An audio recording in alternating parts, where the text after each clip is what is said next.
boat motor. A museum piece, I would say.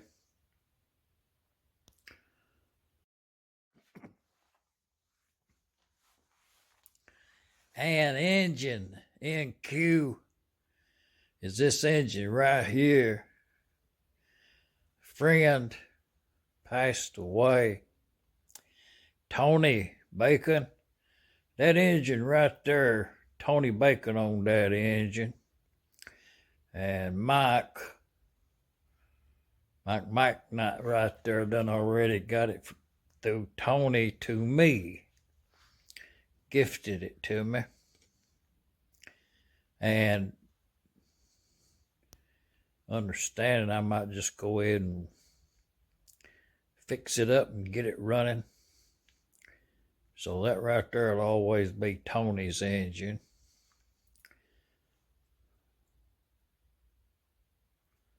That's what we got to work with. I'm just saying.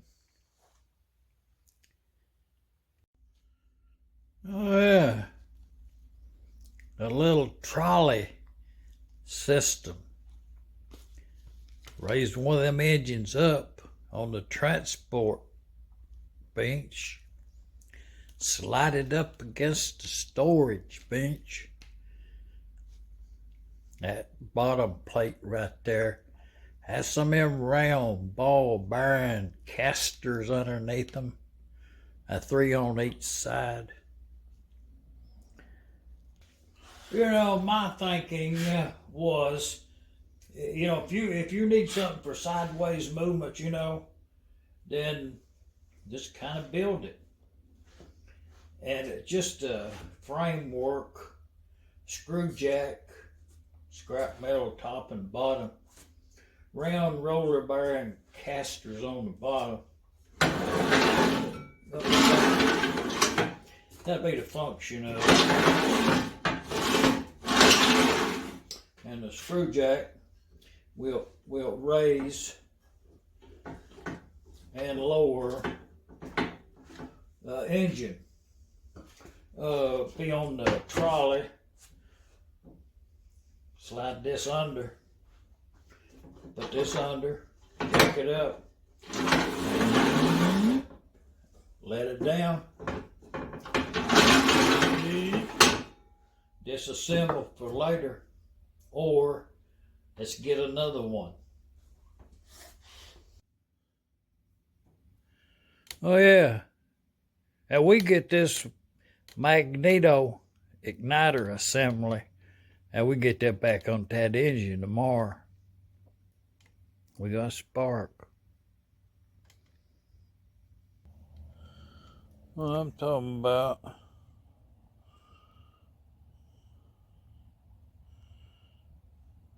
mailbox. Look at that. That's what I'm talking about. Arrived today. Man. Positive and negative makes it go different ways. I don't know. Go ahead and hook it up and let's see what. Let's see, but.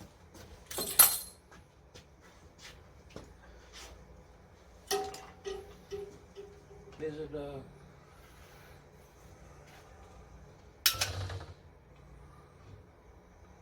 how much power do we have? I think it's enough. Okay, see the rotation goes down this way here. So when it's against this flywheel, it'll make it go like this, so it's in the correct position. So I think the engine's supposed to start. Do you want to turn the flywheels a couple of times to see if it'll start? Without this thing? Yeah.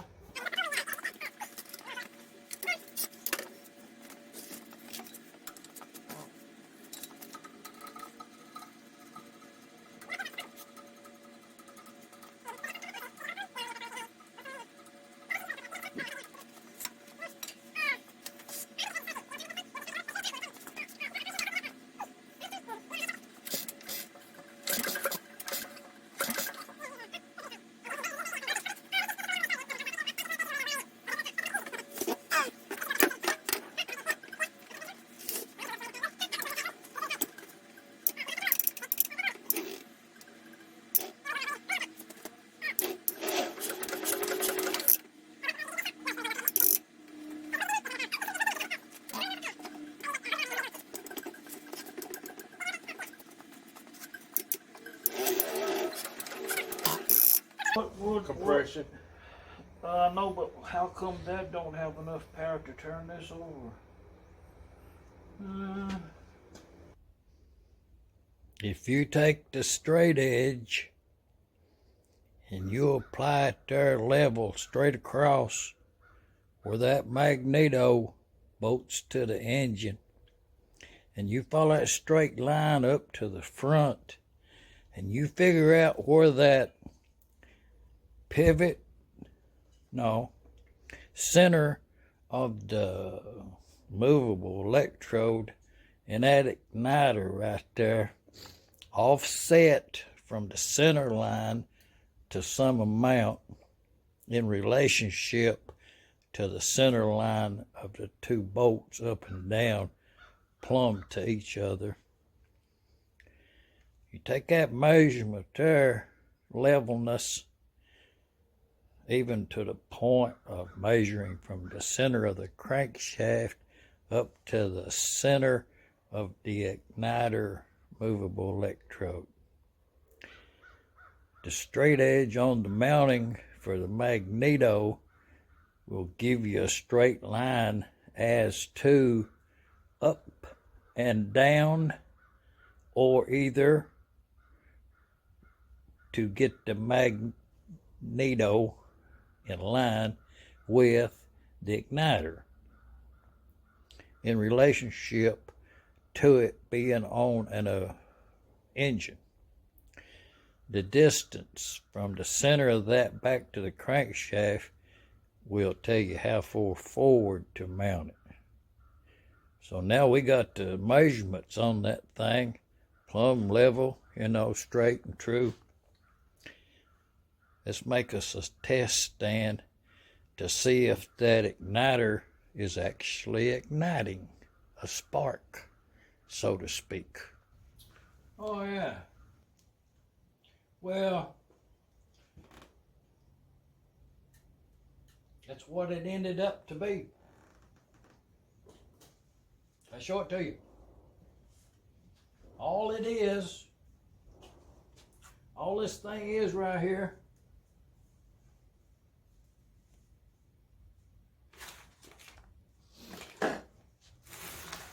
it's a side cover from a 3 horsepower International Type M engine. Igniter fired. So all I did is built a stand to secure this side cover, complete with the camshaft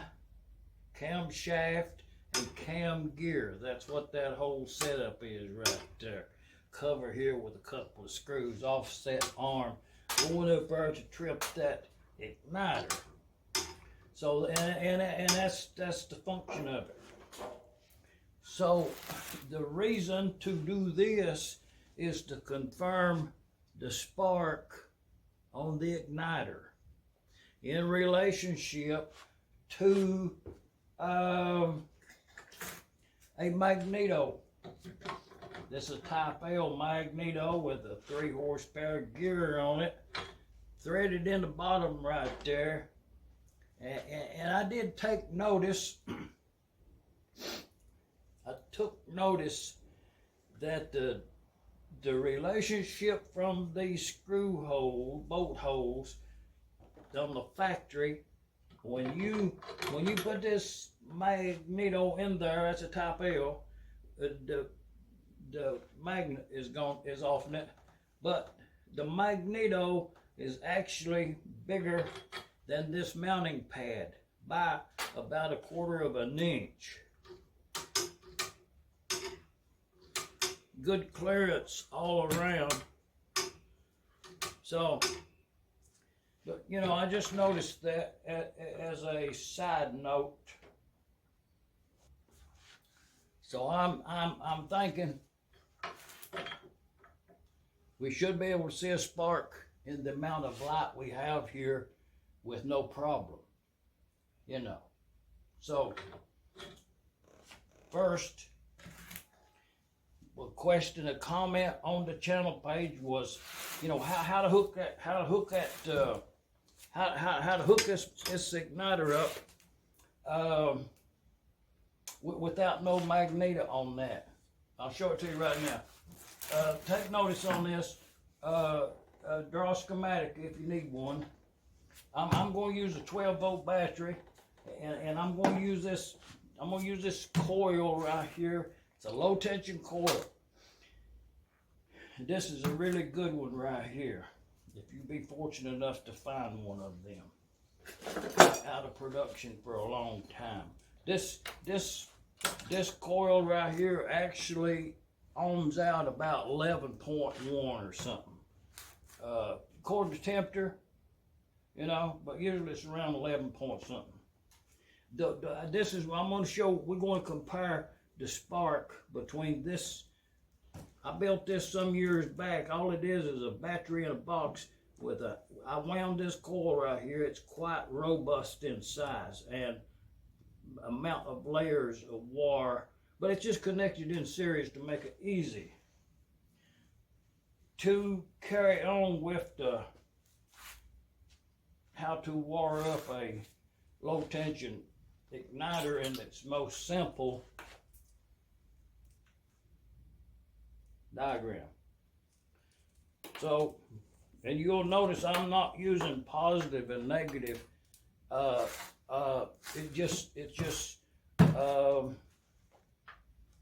Well, it don't matter. That's what I'm saying. So, but we're gonna put a wire on this one. I'm gonna turn around here so I can get a snap.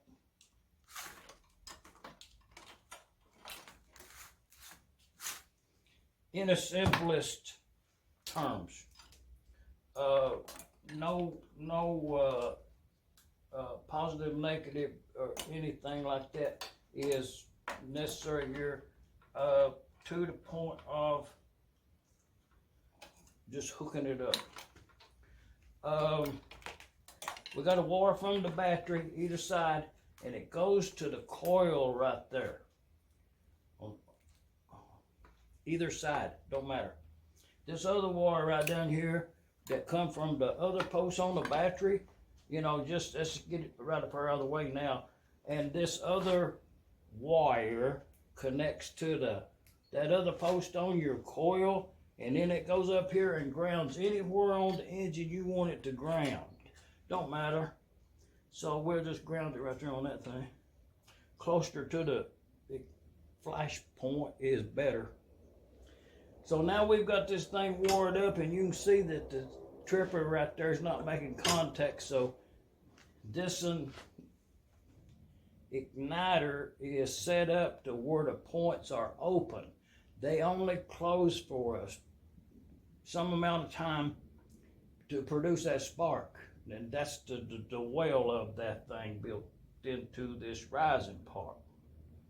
So if you have your igniter set where the points are closed all the time, you would have an on and off switch in one of these wires. Anywhere you want to put it, just a on and off. And it would be off now because the points would be closed and you would be building up heat in your coil. Only one in there. So to see that spark, it's all wired up and everything. So now all we have to do is to trip that igniter. We're going to be looking right there. And I'm going to roll it backwards a little bit. And all I'm doing is turning the camshaft as it would be if I had a crankshaft and all that other stuff up to it. I'm just reaching through there and turning that to where it snaps that igniter. And what's that spark? It did. That's what I'm talking about. Let's do it again. Oh yeah.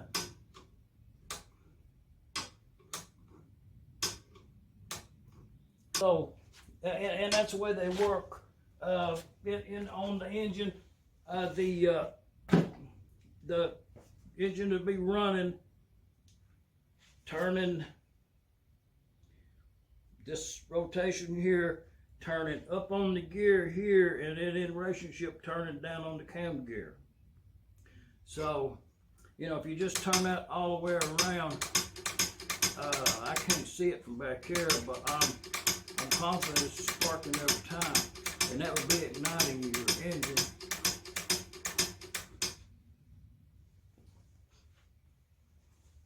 And then when you're finished, just disconnect, you know, you'll be good to go next time. This coil, when I wound it, it's quite heavy.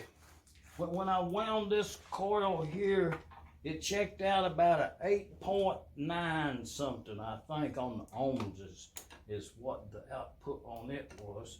But it's just a coil and a battery with the one diagram inside there, same as the other one. And we'll put these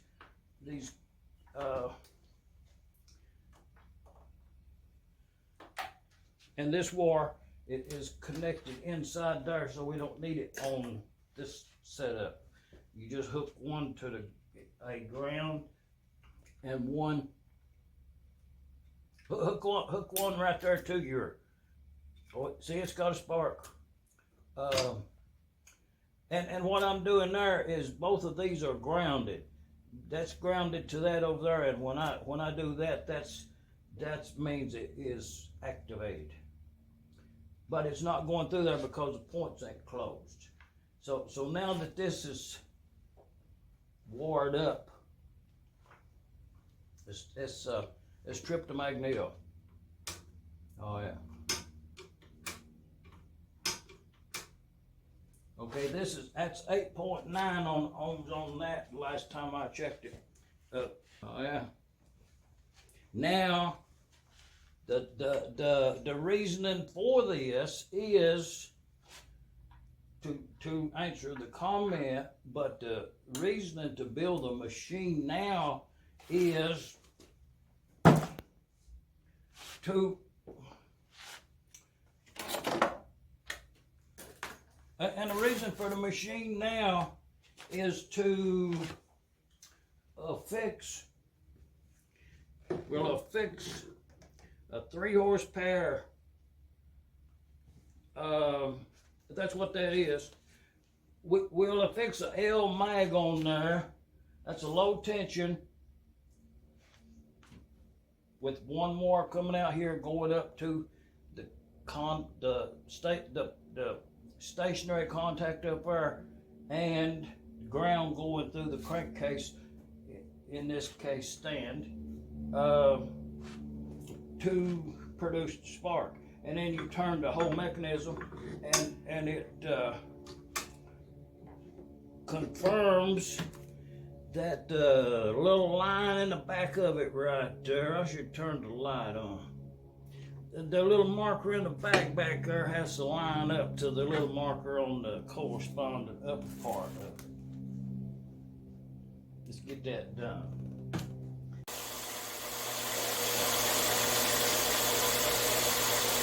Four by 6.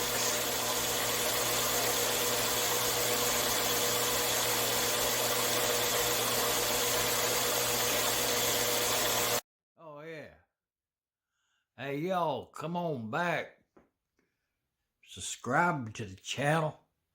You know, get them digits up. Pass it on to a friend.